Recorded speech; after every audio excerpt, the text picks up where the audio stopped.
plywood, and then they epoxied them around them with their white. How'd I get here?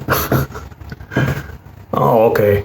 I had another technical glitch, so I had to finish in part 2. We're talking about those boys in Colorado that built their own wind generators, electrical. I gotta talk quiet because it's late and people are sleeping. 2 sheets of plywood. They wound their own coils around ferrite material and epoxied them. They drew it out and got them just in the right place and epoxied them to the plywood. Another sheet, they epoxied permanent magnets on. They had them spaced from each other on a shaft that was made out of an old car axle, and they built their own prop and their own foiling system. Simple. If something goes wrong, they could fix it with just as raw materials. That's anti-fragile. Takes a little know-how to do stuff like that. It's nice and pleasant to have a shop and be able to do stuff like that. Their foiling system was brilliant. I've never seen it on a water pump windmill or one of the antiques. So I don't know if they got that from somewhere or they come up with it themselves. They probably came up with it themselves. The tail, the paddle on the back to keep the prop into the wind. Ooh. It was on a piece of heavy shaft that came out and then angled down. The shaft went into a pipe. The pipe had a wedge cut out of it, and the shaft had a wedge shape welded to the side. Gravity held it in place. It had a ring on the bottom so it couldn't come out in a windstorm or something. But when that thing's working, the shaft was offset from the pivot, so the wind made it want to spin around. The tail was angled. Let's see, it would be angled this way. Yeah, to hold it into the wind. If the wind got too high where it overspeed, the tail would actually lift up in that pipe and change the angle because it's a wedge-shaped fitting, which would foil it. It'd put it sideways and make it slow down. One moving part. Infinitely adjustable. You add weights to make it go faster. You take weights off to slow it down as far as the foiling speed. Freaking brilliant. I love stuff like that. That's how I do stuff. I do stuff simple as possible. And you can make it look cool too. If it's simple elegance. That's how Billy rolls. All my stuff's designed like that. Anyway, instead of having an electrical generator, I would hook it to an air compressor. The Amish, I put some links in the last video. I'll try to find some better ones. The Amish take just a commercial generator and put a prop on it and put it up in the air. The thing weighs like 90 or 100 pounds, but that's what they do. Bill did keep all that on the ground and just have something light in the air. A jack shaft, a gearbox, a shaft coming down, another jack shaft, or not a jack shaft, it'd be a jack shaft, so it'd be off center. You have to have your blades, your turbine shaft off center from the pivot. That way you can use that foiling system. I like that foiling system. Other people come up with whatever they want. But just ideas, just suggestions, something that's simple, anti-fragile, and it'll make air pressure for you. And as far as the Amish use propane tanks to store their air in, you can get huge propane tanks for nothing in the U.S. if you know where to look. Or you can go to these old industries that have died out and buy them for scrap. You can buy scrap air tanks that are gigantic, that have all the capacity you'd ever want. You can run a motor and a generator to have on-demand electricity. You could easily set up the circuitry for that, and a battery to inverter to kind of even things out. But it's way better than having a battery. A windstorm comes up, or even just a few days of really good winds, it'll fill your tanks. And those tanks, that's a lot of energy. If you got 10,000 gallons of storage and 175 psi, you can do a lot of work. Somebody's yelling in here. Maybe I'm making too much noise. I'll try to be real quiet. Oh no, they're outside. I had these stupid earplugs in. I thought the neighbor was just yelling. Somebody sounds like he's lit out there yelling. Anyway. If you have a real small lot, then you're going to have a problem with these air tanks. Good industrial ones are usually vertical. They don't have a very big footprint, but they have a big sky print. They block the sun and people see them. Might be easier to be more discreet with something else. Something I come up with kind of recently, just thinking about it, is Schedule 40 pipe. Any size you can get your hands on. Old water line, if it's solid, if it's not rusted, if it's not pitted and not in bad shape, that'd work. Big stuff's better. Well casing, as long as it's in good shape, you can sound it out and see if it's gonna hold the pressure. 20-foot lengths, whatever you got. Weld caps on it. Make a fence out of it. You could put unions on it and snack them together, or if you can't afford unions, you could weld pipes between them and just make a fence that's open between each joint. It's a big air tank. Doesn't take up any room, and it looks like a fence. Real heavy pipe fence, but it looks like a fence. And you could have a long fence that would hold thousands and thousands of gallons of air and hook that up to your wind tower. Just an idea. I got a million of them. I go like this all day. Had to organize a place, a small footprint for your machines, and you got plenty of room for gardens and chickens and what have you, and living space. Stack things up, make things serve several different purposes. Cisterns, somebody else came up with this idea. They were making fences that serve as cistern tanks. Brilliant. They make them out of plastic. Well, that's nice if you want to use plastic for your water. I don't. But narrow, long blocks, maybe like 8 foot long, 10 foot long, 4 foot high, 1.5 feet wide, and you stack them up and you can fill them with water. You can store your water in them off your runoff off your roof and whatever. Cool. You don't have to have a water tower. You can have a water fence, and you can have an air fence. All kinds of things you can do. Ideas I've collected over the years. Like I said, I got a million of them, and I've improved on a lot of them, and I've come up with my own. I need to get them in a book form, or video, electronic book form. I could probably make a little money that way, but ideas should be free. But people should appreciate somebody saving them a little bit, especially if you offer in a real organized format. And I'm okay with doing that. That's going to be my project. My website, unclebuildy.com, it was originally going to be a homesteading site before all this crap hit the fan.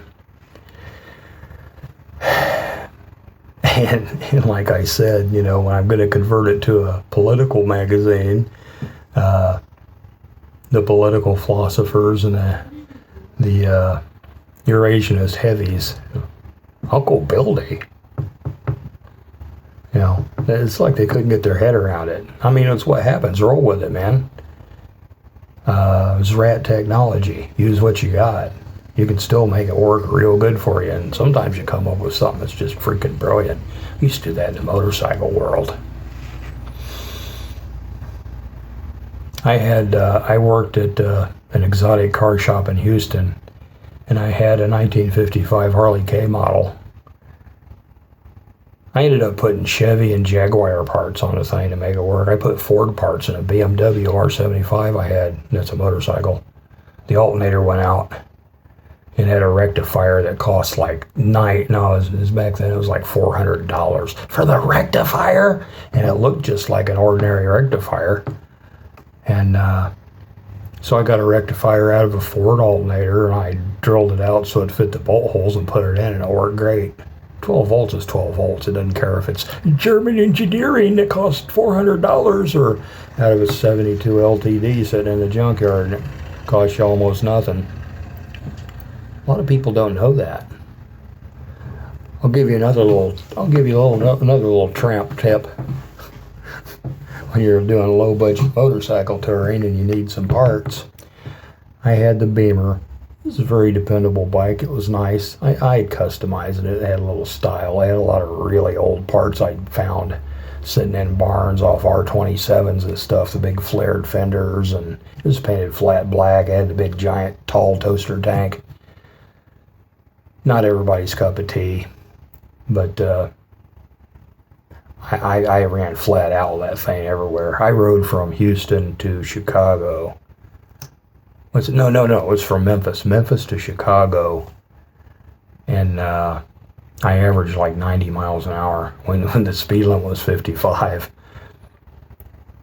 It was a rat, but the whole alternator fried on it. I think that's what was wrong with it when I bought this parts bike, and I ended up making a real bike out of it. I had another Beamer, but I needed a whole alternator. The rectifier I got out of a Ford, an old Ford. The rotor, I went to the Beamer shop, the BMW shop. I figured they probably got one that's not too bad that they took off, and I'll get it rewound if I have to. I'll get somebody with a growler to sound it out, some electrician. They had starter rebuild shops and stuff all over. I get somebody to fix it. Says, let me look at your takeoffs. I want to buy takeoffs. You keep them, don't you? You got a box of takeoffs. I'm going to look at your rotors. They had a whole box of them. I says, how much you want for this? I give him like $10 for the whole box. I figure I'd be able to build me a good one. Well, you know what? These shops are so fugazi. Got people who don't know what they're doing. They just change parts out until it works again. Every one of those rotors was good. There's nothing wrong with any of them. I could have bought a new one from BMW. That probably would have been about $700 or $800. It was ridiculous. This is back in the 80s. Or early 90s maybe.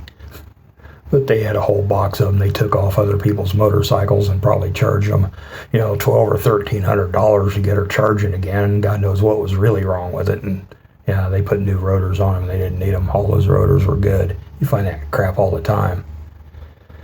It's hard to find a shop that'll sell you the takeoffs, though. For that exact reason. You know what they're doing. Anyway.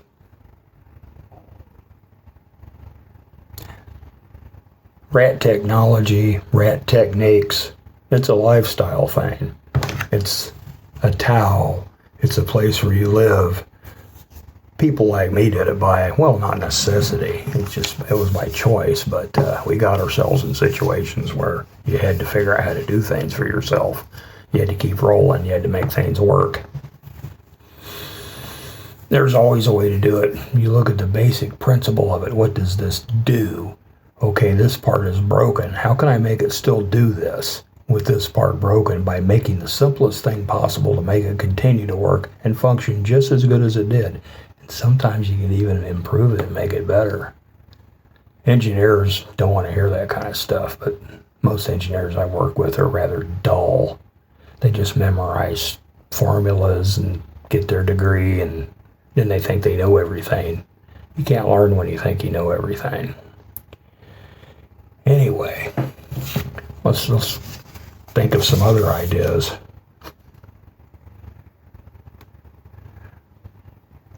Well, what you need if you're going to do a homestead or a dacha, I've learned a lot from the Russian method of doing things. They do things differently here.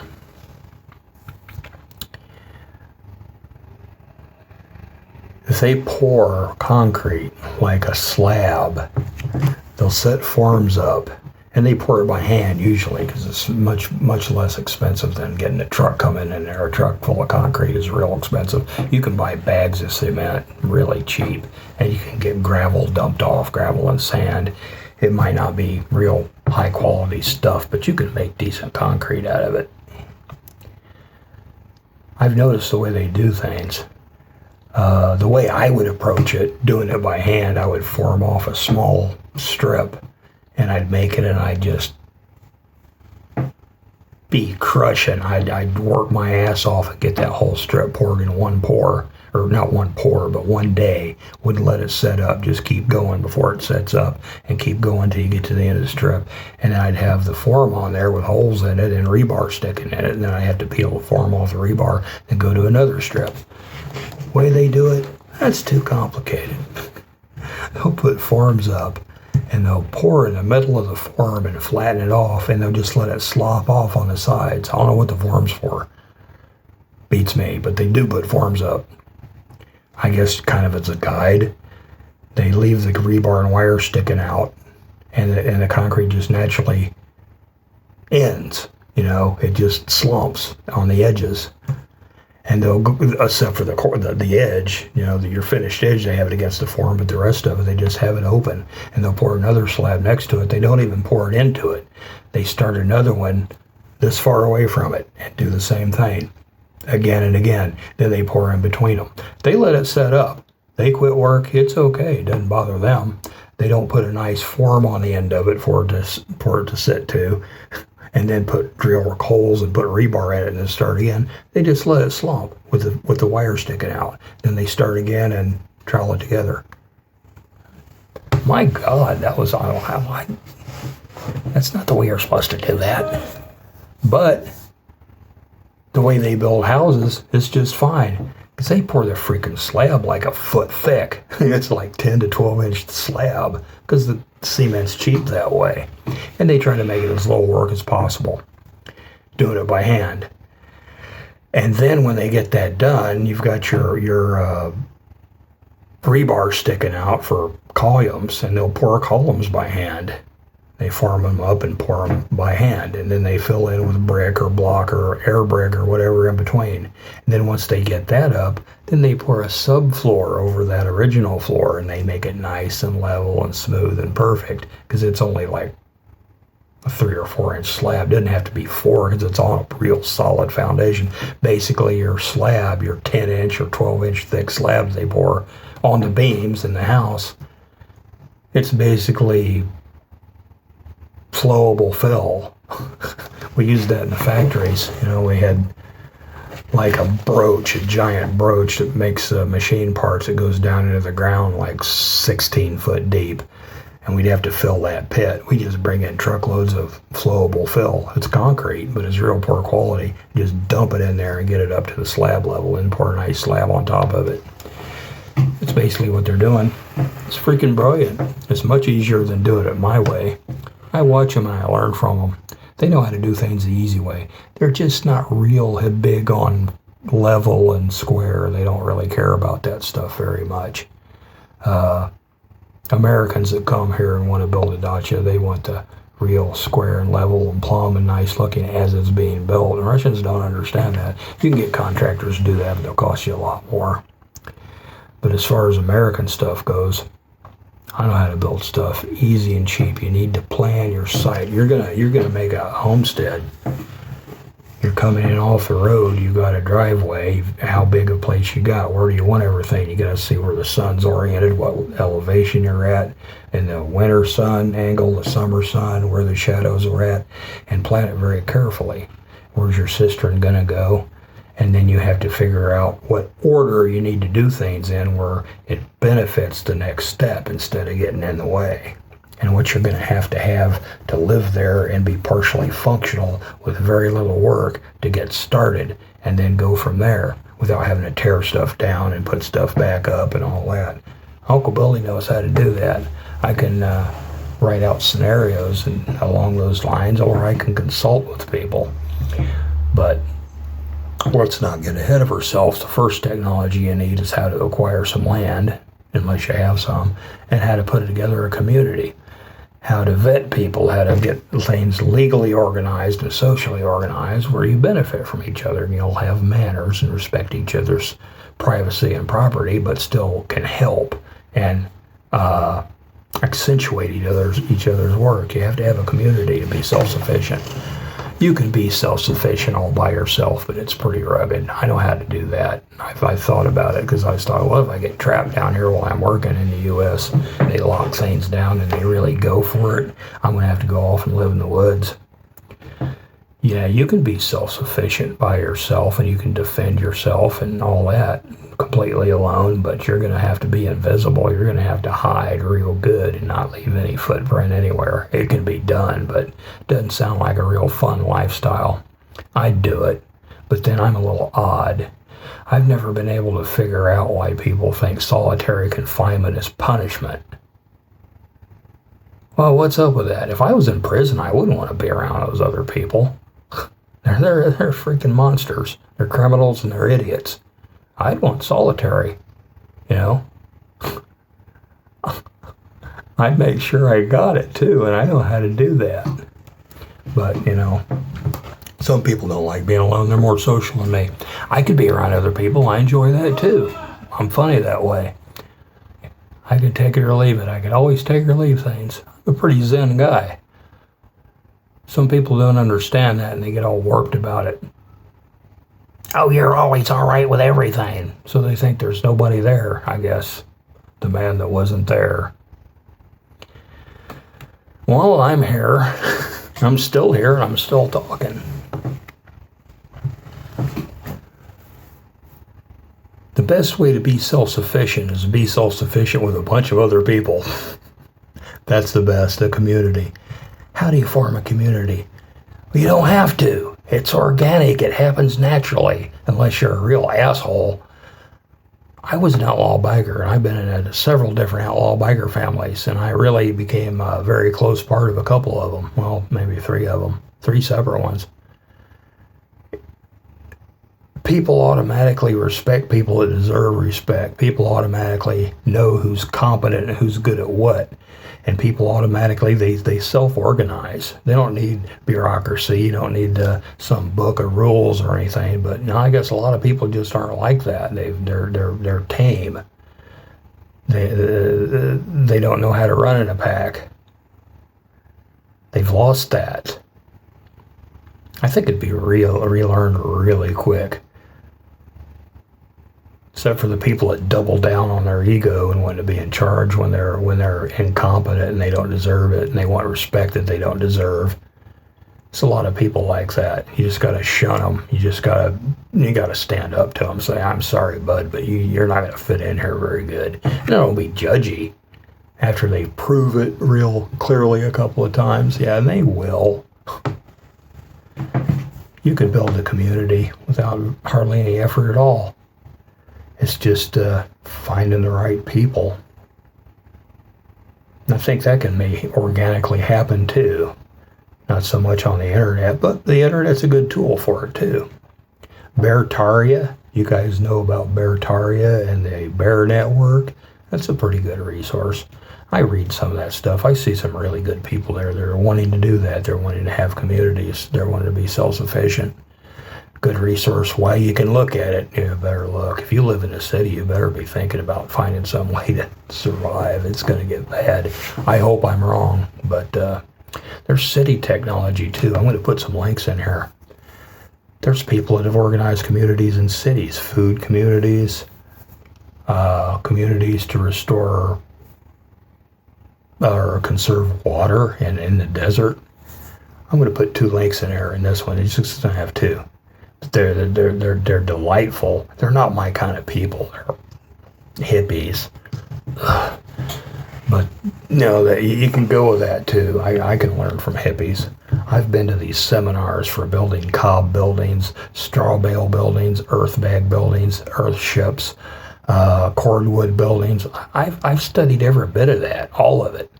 And there's some technologies here in Russia that you've never heard of, like arbalay. It's a mixture of pine chips that have had the sugar killed with lime.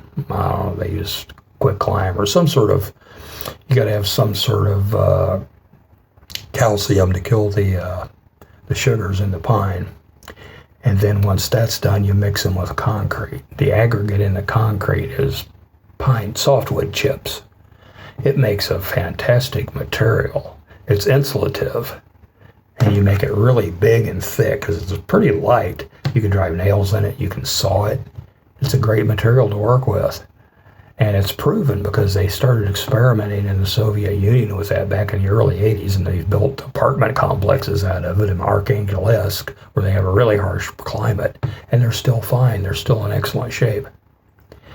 I'm going to turn you on to all these materials and all these techniques. The only problem you're going to have with doing any of them is going to be your government regulations. But there's ways around that too. There's techniques for dealing with them. And hopefully we can conquer some of this stuff. I mean, you just have to have an ideology, a bill of rights. You have the right to own property and to do as you see fit with it. You do. That's non-negotiable in my world.